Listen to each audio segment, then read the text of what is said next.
Bonjour. Tolkien a écrit plusieurs histoires se déroulant sur la Terre du Milieu en dehors du Seigneur des Anneaux, et nombre d'entre elles feraient d'excellents films autonomes, et n'hésite pas à commenter si tu apprécies la vidéo. Merci.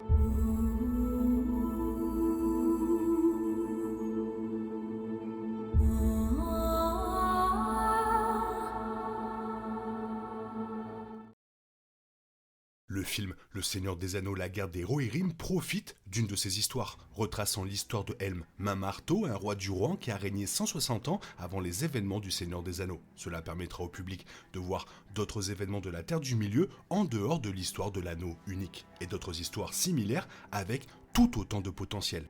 Bien entendu, les aspects juridiques de la succession de Tolkien rendent les choses beaucoup plus compliquées. Une autre adaptation du Seigneur des Anneaux, Les Anneaux de pouvoir de Prime Video, a dû franchir des obstacles pour porter à l'écran des histoires du Deuxième Âge, car Amazon n'a les droits que sur certaines œuvres de Tolkien et pas sur d'autres. Dans le cas de certaines de ces histoires de la Terre du Milieu, les droits légaux rendent leur adaptation presque difficile, voire impossible. Quoi qu'il en soit, c'est amusant d'imaginer ces histoires moins connues du Seigneur des Anneaux qui feraient un excellent film à l'écran.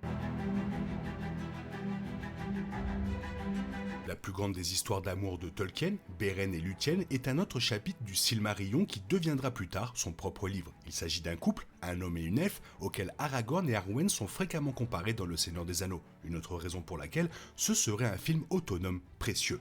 L'histoire détaille le voyage entrepris par ce couple pour récupérer l'un des Silmarils et gagner la bénédiction de leur mariage. Malheureusement, le voyage tue le mortel Beren et Lúthien meurt de chagrin. Ce serait un autre film qui serait extraordinaire en animation, comme La guerre des Rohirrim. Également appelée comme ça parce que j'arriverai pas à le dire, la musique des Ainur est essentiellement l'histoire de la création de la Terre du Milieu. Elle raconte comment le dieu du Seigneur des Anneaux, Eru Ilúvatar, a conçu le chant de la création, que les Ainur, les demi-dieux Valar et les anges Maiar ont chanté. Chacun a ajouté ses propres pensées, sa volonté à la chanson, et le résultat a été la création du monde. Le Valar Melkor, a.k.a. Morgoth, a chanté le mal dans le monde, ce qui était essentiellement la naissance de tout le malheur qui s'est répandu dans le Seigneur des Anneaux. Ce serait fantastique de voir cela se dérouler à l'écran, surtout si la musique des Ainur était animée comme on pouvait le voir dans certains épisodes de Star Wars Vision.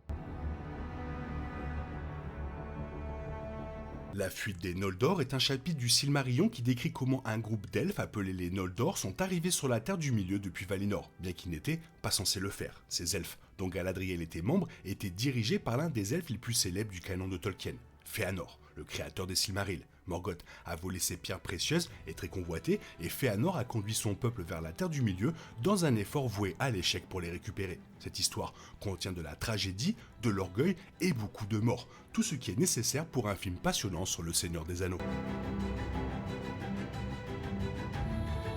La chute de Gondolin est une autre histoire mémorable et tragique du Silmarillion et a ensuite été publiée sous forme de livre autonome. Gondolin était une ancienne ville noldorine cachée de Morgoth au premier âge de la Terre du Milieu. Cet endroit devient le centre d'une autre histoire d'amour épique de Tolkien, l'homme Tuor et l'elfe Idril, mais après qu'un personnage nommé Maeglin ait trahi l'emplacement de Gondolin à Morgoth, elle est attaquée par des orques, des dragons et des balrogs. La ville est finalement détruite, mais Tuor et Idril parviennent à s'échapper, survivant et donnant naissance à Elerendil, qui jouera un rôle crucial dans la chute de Morgoth. Aussi belles que soient des romances comme Beren et Lúthien à l'écran, quelque chose avec un peu plus d'action comme La guerre des Rohirrim pourrait correspondre davantage à ce que le public recherche. Pour cette raison, l'histoire de Fram et Skata le Vert pourrait constituer un film parfait. Comme Smaug, Skata était un dragon qui revendiquait la propriété d'un trésor d'or nain. Il fut tué par Fram, le seigneur de Léotod, mais lorsqu'il revendique l'or comme sien, cela provoqua un conflit fatal entre son royaume et les nains.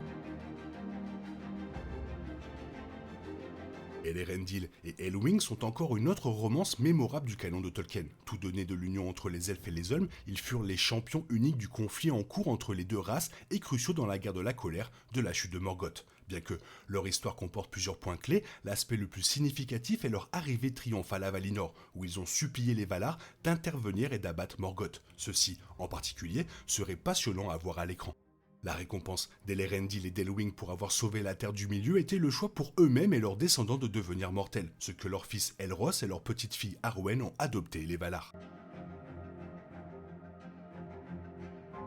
Un autre chapitre du Silmarillion, qui a été transformé en son propre roman, Les Enfants de Húrin, raconte l'histoire d'un homme dont la famille est maudite par Morgoth et sera en proie au mal toute sa vie. Cette histoire serait un peu plus difficile à contenir dans un film autonome. Une série télévisée sur cette histoire pourrait être bien meilleure. Pourtant, entre les différentes batailles impliquant des orques et des dragons, les trahisons, les romances et les tragédies, cela pourrait donner lieu à une belle adaptation. Bien sûr, tout cela mènerait au moment déchirant où Húrin pleure sur les tombes de ses enfants tandis que sa femme meurt dans ses bras.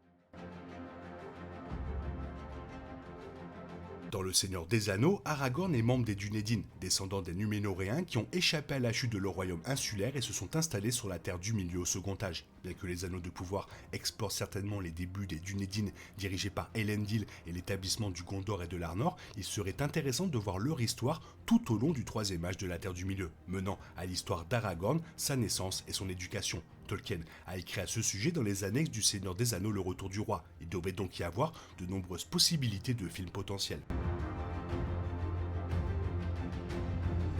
Le nettoyage de la comté était l'un des derniers chapitres du livre Le Retour du Roi, mais l'histoire a été exclue du film de Peter Jackson. Par conséquent, il pourrait constituer le complément parfait en tant que film autonome. Contrairement au film, Frodon et les autres hobbits ne sont pas retournés dans une comté pratiquement normale. Au lieu de cela, ils découvrirent que Saruman avait industrialisé l'endroit et qu'ils durent inciter leur peuple à se soulever contre les hommes voyous qui exploitaient le travail des hobbits. C'est une histoire de courage et de véritable longévité des hobbits.